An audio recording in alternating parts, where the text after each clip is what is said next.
La réunion a souligné la nécessité d'une coordination plus étroite et du respect de la souveraineté des États membres. Le président ougandais Yoweri Museveni a déclaré que cette réunion constituait une étape essentielle vers une coopération régionale plus approfondie pour résoudre les conflits. Il a appelé à l'unité et à une volonté politique soutenue pour mettre pleinement en œuvre le cadre de paix, de sécurité et de coopération. Nous savons quel est le problème et nous devons avoir la volonté politique nécessaire. Les étrangers doivent limiter leur ingérence, car ce sont eux qui encouragent ceux qui commettent des erreurs, et ces derniers pensent qu'ils ne se soucient pas des groupes internes en raison du soutien extérieur. La réunion intervient dans un contexte d'aggravation de la crise sécuritaire et humanitaire dans l'est de la RDC. Les rebelles du M23 ont pris le contrôle de vastes territoires malgré les appels à leur retrait.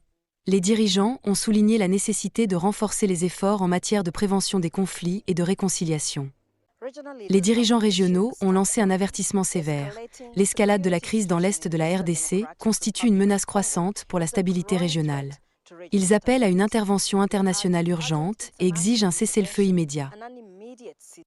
L'appel est clair. Les factions belligérantes doivent résoudre leurs différends par le dialogue. La CIRGL appelle donc le M23 à déposer immédiatement les armes, à cesser sans condition son offensive et à s'abstenir de créer des États et des institutions parallèles dans l'est de la RDC. Plusieurs tentatives des blocs régionaux ont échoué dans le passé. Le sommet précédent s'est tenu au Burundi en mai 2023, où les dirigeants ont évalué les progrès réalisés dans la mise en œuvre du processus de paix.